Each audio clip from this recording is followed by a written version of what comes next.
Halloween has always been a time of mischief and mystery, a time to cut ties with the monotony of the daily grind and to embrace a more mystical, supernatural perspective of the world around us. It's a night where the souls of the dead are free to walk the earth unnoticed among the living, a night where the veil between two worlds is at its thinnest. With its historical and worldwide celebration, it may be surprising to see that there aren't that many Halloween-themed movies, especially within the horror genre. In 1978, a young filmmaker from Kentucky, with a few features under his belt, would be tasked with making a slasher film for a very low sum of money. That film would go on to not only change up the film industry, but it would go on to leave a lasting impact on the horror genre and on cinema as a whole. That filmmaker was John Carpenter, and that movie was Halloween. This is Nate and KR with Into the Void Films, and as part of our Classics series, we're taking a look at the Halloween series. So grab your jack-o'-lanterns, your candy, and your butcher's knife, because we're going back to Haddonfield and the night he came home. Halloween.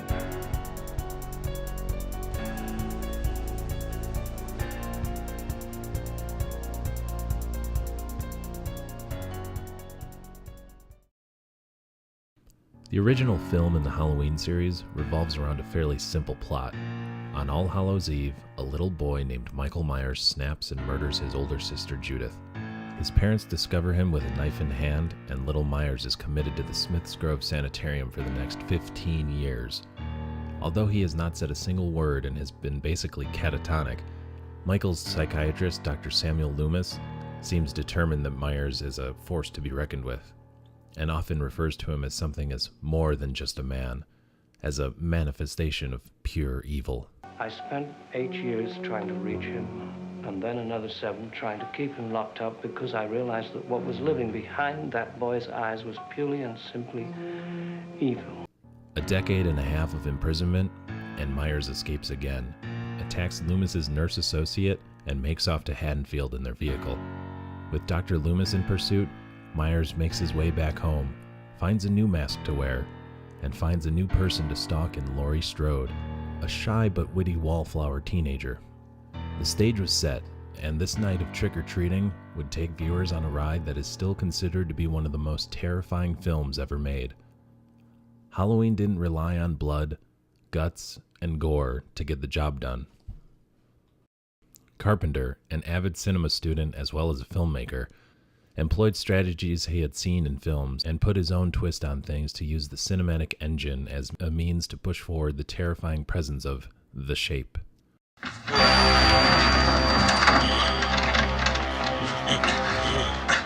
Carpenter's use of wide-angle lenses, pacing, composition, shadow, and suspense set the bar almost impossibly high, and would leave fans wanting more from the sequels which, while good on their own terms, don't hold a jack-o'-lantern's candle to the strengths of the original film.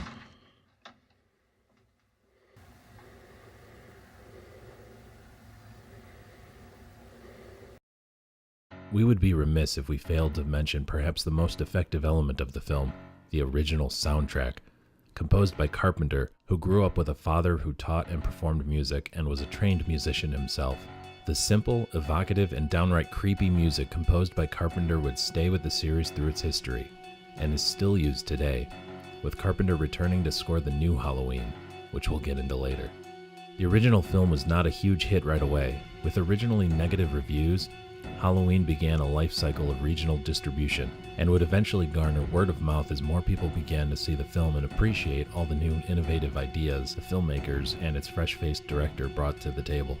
Over time, Halloween became a worldwide phenomenon, and up until the Blair Witch Project, the film was considered the most successful independent film of all time. With the stage set, it was up to the filmmakers to come to the table with a sequel.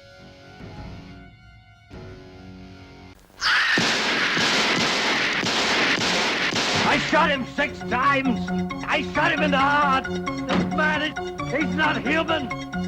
Universal Pictures presents Halloween 2, More of the Night He Came Home.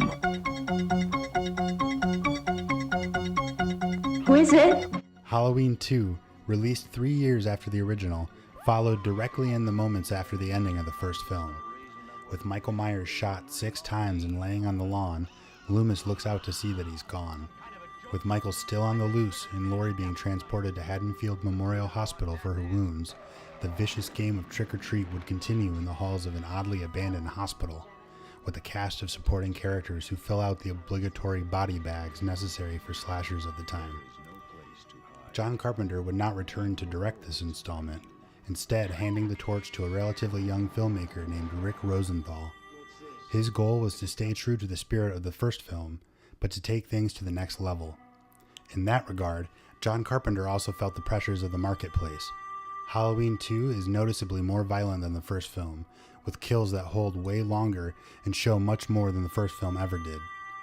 During the writing of the film, Carpenter admits that with the help of a nightly beer guzzling, he came up with a twist that Laurie and Michael would be siblings. With this new story element, if you weren't related to Michael Myers and you just stayed out of his way, you're good to go. With the Shape catching up to a delirious Laurie, and Dr. Loomis arriving just in time to face off against his patient again, the Shape is left blinded after Laurie shoots him, and Loomis seemingly sacrifices himself, and we're left to believe that Michael and Loomis are killed in a fiery blaze. Halloween 2 continued the financial success of the series, but with the ending being so final, the question was where the filmmakers would take the series next. Happy, happy Halloween, Halloween, Halloween, happy, happy Halloween, silver shamrock. Happy, happy Halloween, Halloween, Halloween. The next entry in the series did not pick up the story of Myers and Laurie and Loomis. Instead, the crew decided the best route was to take an anthology approach. With the original story seemingly over, the first chapter in this new direction would be much more like Invasion of the Body Snatchers than Psycho. The story focused on the sleepy town of Santa Mira, and one man's desperate attempts to stop a murderous plot that threatens to turn the town's children into creature-infested corpses after wearing masks and watching a trippy commercial. Especially since the series would come back to the Myers storyline after the critical and fan backlash with this film, Halloween 3, Season of the Witch, is an odd film in this series.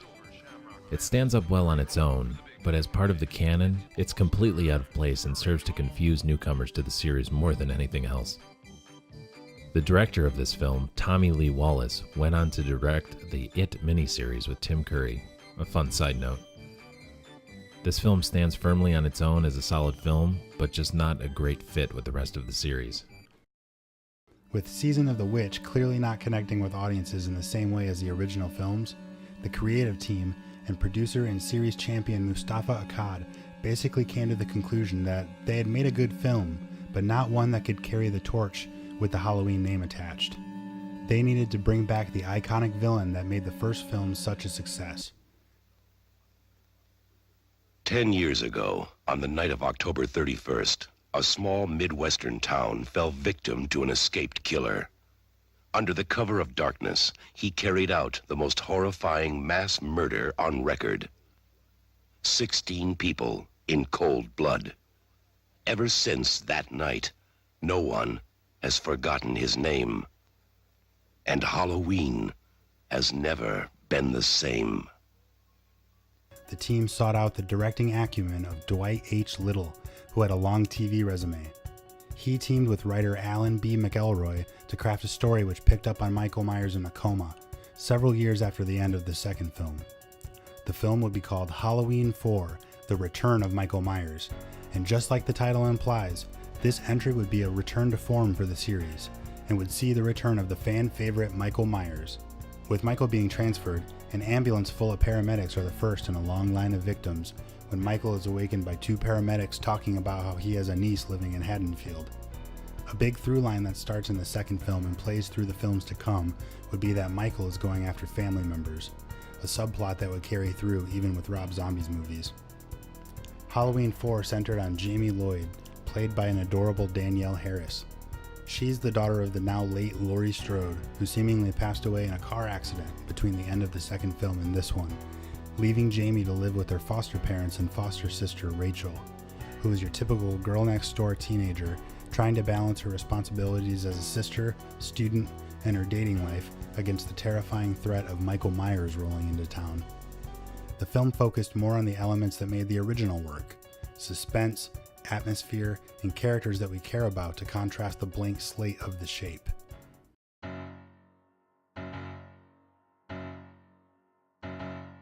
Halloween 4 also had a brilliant ending, in which little Jamie, dressed in a clown costume not too different from the one worn by her uncle in the opening of the first film, is seemingly possessed by Michael's evil and stabs her mother while she draws Jamie a bath.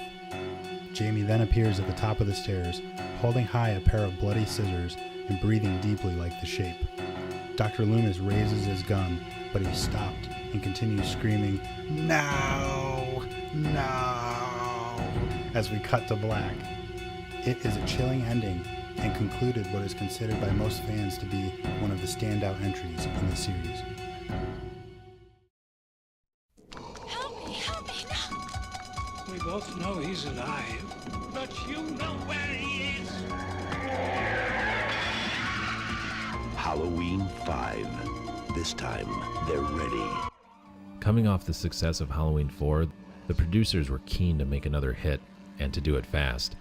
The next film in the series, Halloween 5, The Revenge of Michael Myers, was rushed into production, before the team even locked down the script. That's like going into battle without a battle plan. The film is well produced, and the photography, score, and most of the acting is pretty well done. Don't get me wrong, there are some bad performances in there, and some really poor writing. The story does not make much sense, and there are elements that feel shoehorned in. For instance, the fact that Jamie has now become mute and is having strange psychic flashes with Michael seems to be a little random, as well as the inclusion of the mysterious Man in Black, a cloaked figure who arrived in the film's final moments to break Michael out of jail and leave audience members scratching their heads, wondering why they left such a random cliffhanger to end the film, surely to pick up on again in the next sequel.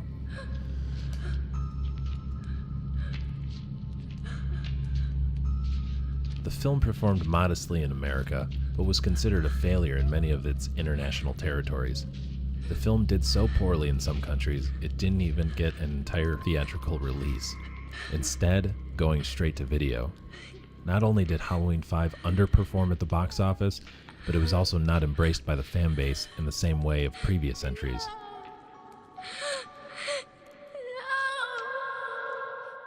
Not only did they make the mistakes of killing off a fan-favorite character with Rachel meeting an untimely doom via some scissors, but they also left us with her annoying best friend Tina. Many horror fans are still begrudgingly getting over Tina and the mark she left on the franchise. Donald Pleasance would again return as Loomis, but the film was helmed by a new director, French auteur Dominique Othenin-Girard, who was technically skilled but ultimately did not succeed in carrying the mantle of the beloved first, second, and fourth films. Perhaps it could be blamed on script issues, production being rushed, and too many key roles being switched, but Halloween 5 has gone down in the books as one of the lowest points in the Halloween franchise. Do you know why we celebrate Halloween? A long, long time ago, it was a night of great power. When the days grew short, all across the land, huge bonfires were lit. With the taste of Halloween 5 still bitter in fans' mouths, the team at Trancas began to formulate a new film in the series. This new film would be produced by the horror wing of the burgeoning Miramax, Dimension, and would continue in roughly the same direction that the ending of the last film suggested. Originally titled the incredibly cheesy Halloween 666, the sixth entry in the series would be called Halloween, the Curse of Michael Myers, and would attempt to explain Michael's origin of evil and why he would not die, hell-bent on pursuing family members. Directed by Joe Chappelle and written by Daniel Farrens, a longtime fan of the series, the film picked up with a pregnant Jamie Lloyd being wheeled down a spooky hallway, led by some creepy cult figure who looks suspiciously like a Klansman. First things first, there's no goddamn reason why Danielle Harris could not have done this role. From the documentaries over the years, it's known that Dimension didn't want to give Harris a fair shake and thought she only deserved scale since she died in the first act. So they recast her, and fans were not stoked about it. Jamie gives birth to a baby and is left in some weird ceremonial birthing room. She's woken by a nurse who hands Jamie her newborn and instructs her to get the fuck out of Dodge before her uncle comes. Jamie narrowly escapes Michael as he's distracted with the nurse and pins her to the wall in a scene reminiscent of the famous wall stab from the first movie.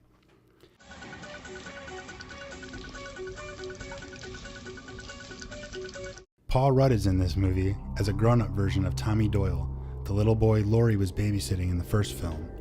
That's actually a pretty cool touch. He's living upstairs in some weird old lady's house and spends his time obsessing over Myers and creeping on Kara Strode, who's living next door in the Myers house. Tommy hears Jamie calling into a radio station to try and track down Dr. Loomis and is able to figure out that she called from a bus station. He finds the baby and is eventually paired with Kara, whose son is troubled by visions of a shadow man, much like the man in black that left audiences confused at the end of Halloween 5. We find out that Michael is basically the pawn of a cult, and that he has the Mark of Thorn, which is an ancient druid curse that damns Michael to kill everyone in his bloodline. It's a pretty ham-fisted attempt to give an explanation to his motives. The shape is scary when he is just that, a shape. No explanations, no bullshit motives, no ancient curses, no white horses. Michael Myers is a force of nature, and the series really started dipping into cheese territory with the sibling introduction in the second film. The next film in the series, however, would take this convention and put it to extremely awesome use. It's 1998 in a remote California town at a secluded private school. We could have a Halloween party, just the four of us. We could have a roaming orgy. I love the way this man thinks. No booze, no drugs, no kidding.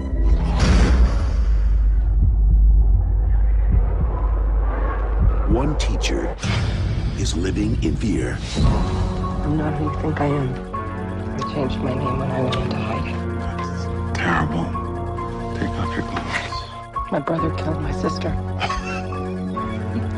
How'd he do that? With a really big kitchen knife. This was an era where we had seen countless slasher sequels, and this constant need to push the ante was at its peak. Many people thought the horror genre was no longer relevant. Then, in 1996, a movie called Scream hit the world and changed the face of the horror genre. Suddenly, the horror game felt fresh and inspired, with smart, witty characters who were aware of the tropes that had long plagued previous generations. Halloween was caught up in this wave, and Kevin Williamson, the writer of Scream, wrote a treatment for what would become the next entry in the series. A longtime fan of the original film, Williamson opted to largely ignore the mythos laid down by past entries and instead focused on Laurie Strode, who it turns out faked her own auto accident death and has been living in hiding as a headmistress of a very posh private school in the California countryside. Halloween 20 years later, or Halloween H2O, directed by Stephen Miner, almost plays as a direct sequel to Halloween 2. Michael Myers has been quiet for years, and after ransacking the home of Marion, Dr. Loomis's nurse associate from the first two films, he finds out Laurie's hidden location, kills Marion, steals her car, and heads to find Laurie. Laurie has a teenage son named John, who is the same age she was when the original murders happened. Laurie has been struggling with the trauma of that night and is a clearly very damaged, guarded person. We see her struggling with medication, drinking, and still, she's haunted. It gets especially bad when Halloween rolls around. She argues with John about a school trip he wants to go on, and after she changes her mind, he decides to play hooky and party at the on-campus dorms with his girlfriend and their friends. Michael shows up and does what he does best, picks off teenagers as Laurie tries to find her son. She gets him and his girlfriend to safety and locks herself inside the gated grounds with Michael, preparing herself for a tense standoff with her brother. It is a showdown 20 years in the making, and is very satisfying to see Laurie slap Michael around in the end. The ending of the film is especially great. After stealing a van with Michael in it, Laurie takes him into the countryside where he springs at her and causes her to send him crashing through the windshield.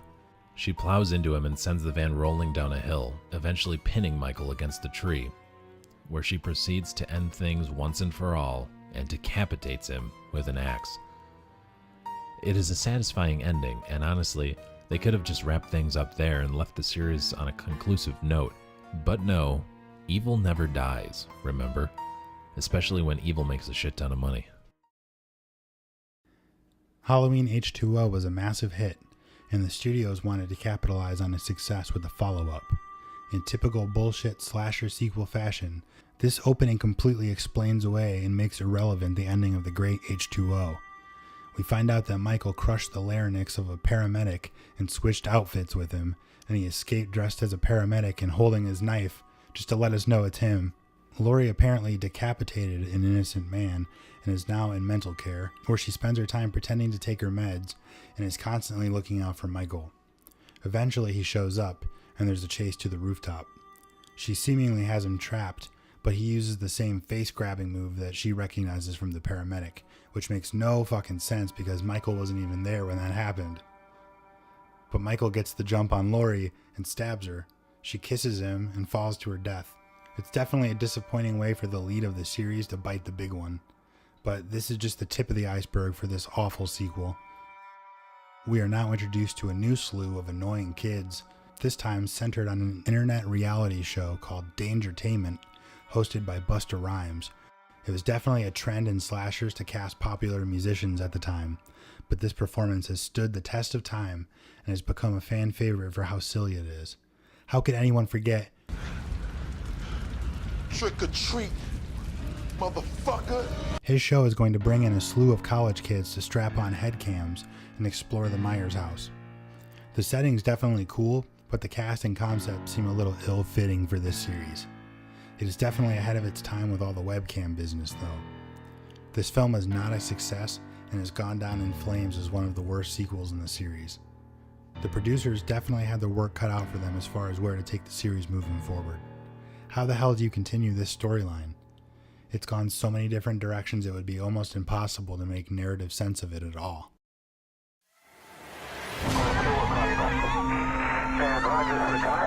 Tonight's brutal murders was described by police as Manson-like in its viciousness. 3 people brutally murdered and a 10-year-old boy being held in custody.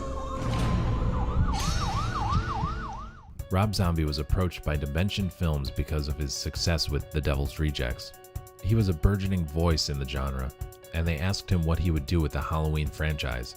Not wanting to continue the current storyline, and who can blame him, Zombie wanted to do a remake, but as 2 films, the first being Michael as a kid, ending with him breaking out of the asylum, and the second film being a proper reimagining of the original film. The studio didn't want to do 2 films, they wanted 1, so the finished project ultimately feels like 2 movies sort of smashed together. Zombie's approach was not to slavishly recreate Carpenter's film, but to make his own version of Halloween, and boy did he. This movie was pretty divided upon release, with most fans and critics agreeing that humanizing Michael with dime store psychology just doesn't work and is not scary. We don't need to know about his mom being a stripper and her abusive biker boyfriend. It seems like busy work to try and make us feel something for someone who is scariest when he is a force of nature. He should be like the fucking wind. He's coming to get you. Zombie's film definitely has his usual flavors in there, with this feeling more like a trailer park than Haddonfield. Somebody around here's got to make some money. I'm all broken up here, bitch. I can't work. You know that new waitress over at the bingo lounge? She can give me the freaky eye. Maybe I'll choke the chicken, purge my snorkel all over them flappy ass tits. But you definitely can't knock it for being unoriginal. The film also has great cinematography, and great performance from its cast including Malcolm McDowell, who is clearly having a blast as Dr. Loomis. Zombie loves to cast horror alum, so it was great to see Brad Dourif as Sheriff Brackett, and Danielle Harris return to the series to play Annie. In recent years, the movie has developed a devout following, with some kids growing up not even knowing the original film. This is their Michael Myers. The film also set itself up for a sequel, which was sure to come.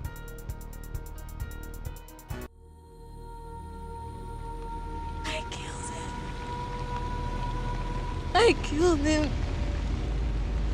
Who'd you kill, sweetie? Who'd you kill? Zombie originally didn't want anything to do with the sequel, but he admitted that over time he became protective of the characters, and definitely decided that he would do the project if he could do his own thing with it. Halloween 2, or H2, follows the events of the first film, with Laurie being a very damaged person after her friends were killed. She's living with a scarred up Annie and Sheriff Brackett. Some of the strongest dynamics in this movie come between Danielle Harris, Brad Dourif, and Scout Taylor Compton. Their relationships really work well. Laurie is a bitter, angry person and is seeing a psychiatrist and taking medication, while Dr. Loomis is living high on the hog off of the blood of the murders, having written a book which is currently touring around the country. Michael has been walking around living off stray animals and biding his time until Halloween. He sees visions of his mother, who committed suicide in the first film, and a weird white horse that is apparently supposed to have some psychological significance for Michael. Again, this is some weird dime store psychology bullshit that does nothing to really add to the character, but it's definitely a cool image, I guess. Laurie eventually finds out that she is the sister of Michael, right in time for him to rip her life apart again by killing Annie and chasing her into the autumn night. Sheriff Brackett comes home to find his daughter Annie dead and chases after Michael with police backup. A tense standoff takes place between Michael and Laurie in a shed with the police outside. Loomis redeems himself by going to talk to Michael, and he's stabbed. Michael is shot by the police, as is Laurie. Michael's dead, and we see Laurie's last thoughts as she bleeds to death, herself inside of an asylum with her mother and a white horse looking at her. This movie is definitely the most visually and narratively experimental of the bunch. At the time of the release, I was not a fan of this movie. I remember getting up and saying, "Fuck this movie" on the way out of the theater. However, I've seen it like 10 times since, and although it does fall into the trappings of some of Zombie's other work, and doesn't necessarily fit perfectly with the rest of the series, I classify this as one of the better sequels that we've seen in recent years. The Halloween series remained in limbo for years, with plans on the sequel to Halloween 2 starting and stopping over the years. It was unclear what would come next. Then, something big happened. With the indie studio Blumhouse killing it in the horror genre, fans were ecstatic to hear that Jason Blum would be producing the next entry in the series. It was also a shocker that the next film would be written by Danny McBride and directed by David Gordon Green. The new film is called Halloween and plays as a direct sequel to the original, completely retconning all of the sequels in the series. Not only does this allow the audience to cleanse their palates, but it also allows for Jamie Lee Curtis to return to the series as Laurie Strode. This time, Laurie has been living in the middle of the woods, preparing for Michael's inevitable return. After Loomis shot him off the balcony at the end of the first film, Michael was apprehended and placed back into Smith's Grove, where he has been for 40 years. Laurie has a daughter who she is pretty distant from. Her daughter has a kid of her own, who is the same age as Laurie was in the original film.